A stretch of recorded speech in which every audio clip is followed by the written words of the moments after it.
Big day for the Ares Starfighter Inferno, my friends, here on the PTU. This is what a size 7 ballistic Gatling looks like that lost 70% of its spread. Look at that, how laser accurate it is. You can snipe with this thing now, up to 4 kilometers far. We're gonna see some gameplay with this. I'm updating you on the completely removed turbulence in the with the ships.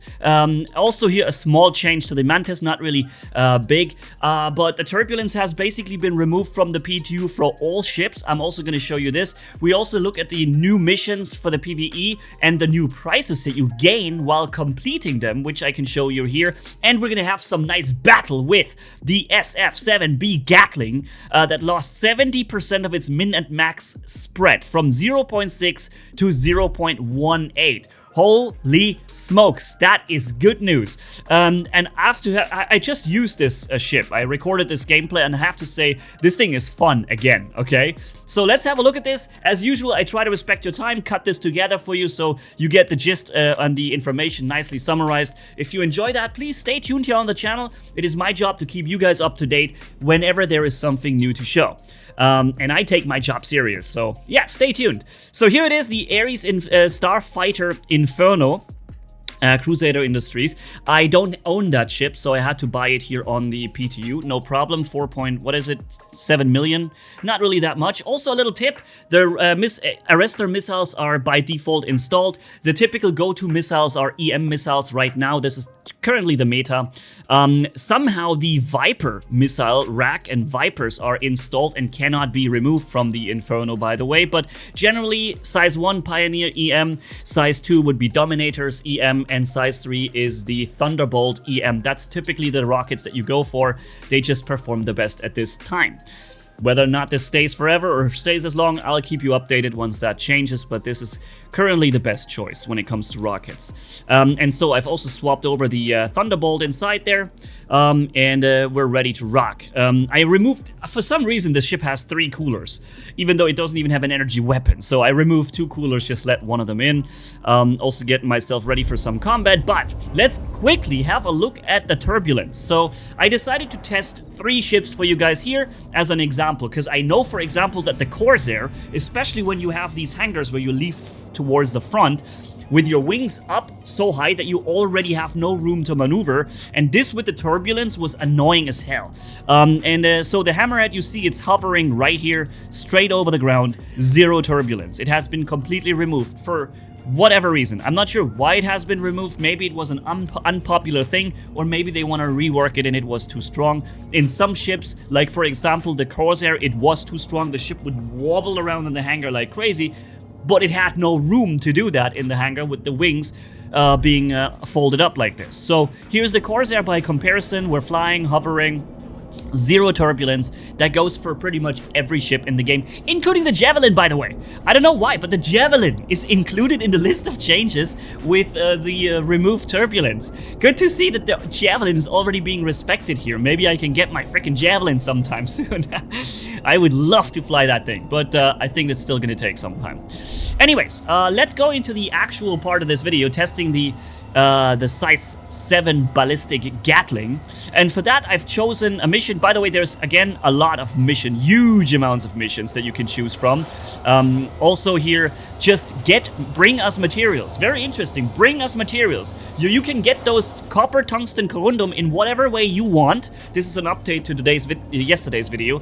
And you just bring as much as you want, and you get 800 to 1,000 AUAC for each SCU of these 3 materials. That is really interesting. So that is, I think that is much more than you would get from typically delivering those materials or selling them on the free market. So you can, in fact, make some money with that. But it's not going to be like super much, where in the previous event you were making hundreds of millions if you just sell a couple of hundred of those SCUs. That's not going to happen. They've learned from this.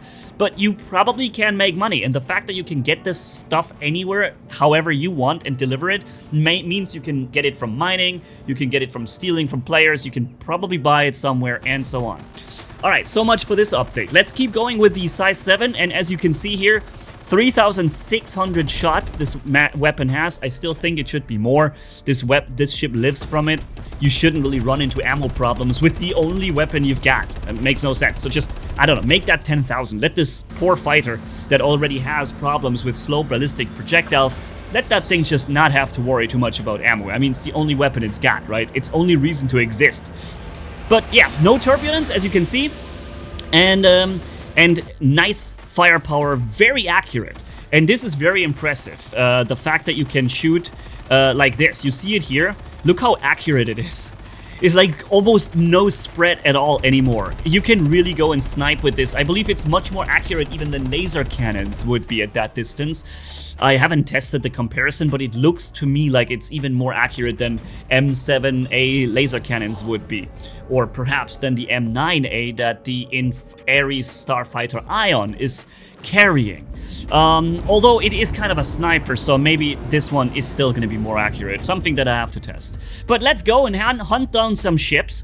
I have accepted a 60k protect the ship mission, where we have to protect a C2 and go in with the Ares. So we already have an enemy like Harbinger or something there.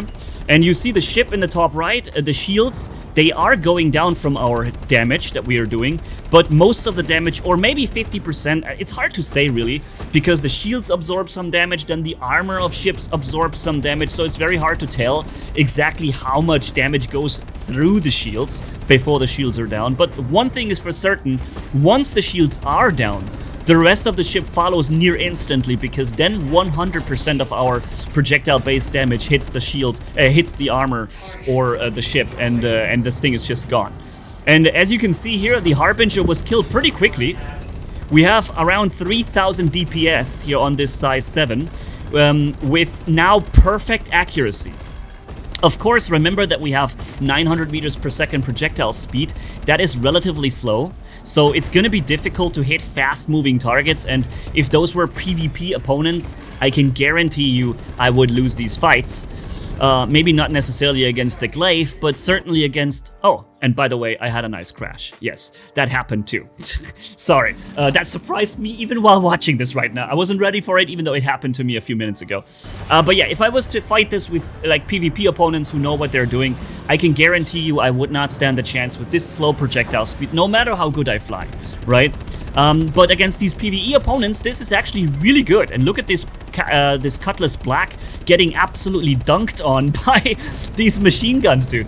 And it feels so good. The feedback of the weapon feels good. The damage, the sound effects, the visual quality, everything is amazing about it. And I love projectile weapons. The time when I really got into Star Citizen is when the Ballistic Corsair was at its prime. When you could just laser away a full C2 in like 8 seconds or so. This is when I started playing Star Citizen, okay? And this just gets me all the way back into that moment. Although it's not as powerful, but it is still creating the same feel for me. So very excited. I hope that they're working more on projectiles too, because right now the whole time, like the days of deadbolts and gatlings, be it ADBs or revenants, it's kind of outdated at the point right now. Energy weapons being unlimited ammo are just more useful overall, and the bleed through these shields is not so high that you can say, okay, at least I can completely ignore my enemy's shields. It's not like that, you know. But yeah, so you see in the top now, you have been awarded Parallax, R-Corp Rifle, and R-Corp Livery for the Caterpillar, Star Lancer, and Starfarer. Very nice. So we've gotten 3 nice paints here. For those. I'm gonna try and find online the pictures. If I can't, I will log in and try and get you the pictures. You've been awarded the rifle and the R-Corp livery. Okay, that's still the same mission. Oh, also we're getting a multi-tool, and Falston, we're getting pistol and strata armor for the R-Corp. Here for these missions, and this also makes me believe that since everything is called R-Corp here, maybe you'd want to do these missions for all 4 systems in Stanton. Maybe you get a separate skinned inversion and weapon and livery here for Aurora, Spirit, Zeus, you know, the Prism skin stuff, and boom, he crashed. I noticed that the rocks were coming, he didn't. SMG, livery, Constellation, Freelancer, Raft, holy smokes, there's a ton of new liveries that just came in, along with weapons and stuff that I just got from completing this mission, right? And if this is only for ArcCorp, then maybe you want to do all of that also for the other systems, so you get all the different skins and weapons to add it to your account, right? Once that arrives on the live server.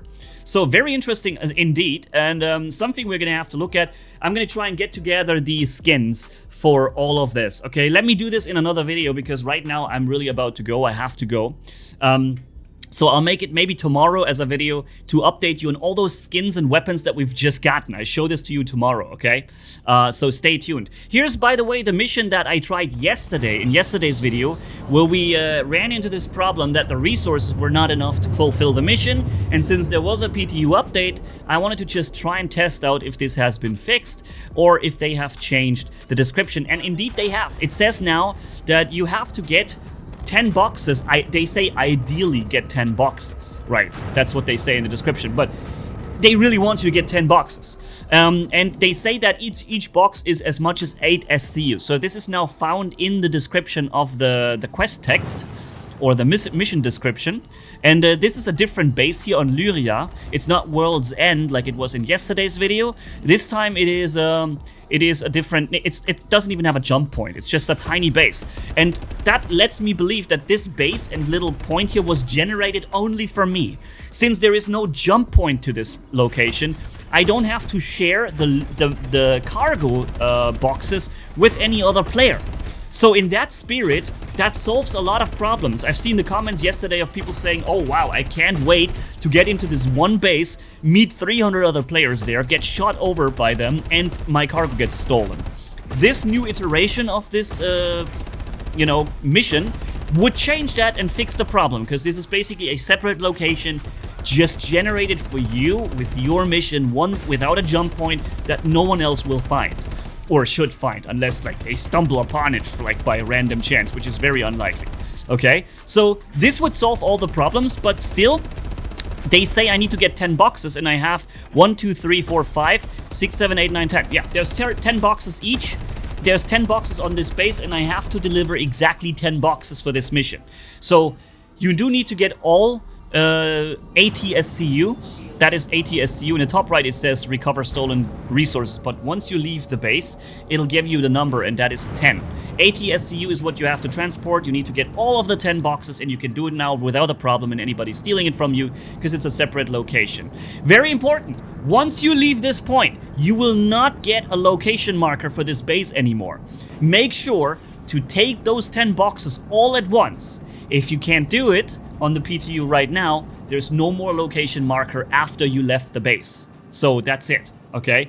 Be aware of that. That's something that I ran into here in the problem in the PTU. Otherwise, stay tuned for tomorrow's showcase of all the new skins and weapons. That will be my job for tomorrow, to keep you up to date. Thank you guys for your time, and hopefully I see you in the next videos as well. Manni signing off. Bye-bye, my friends.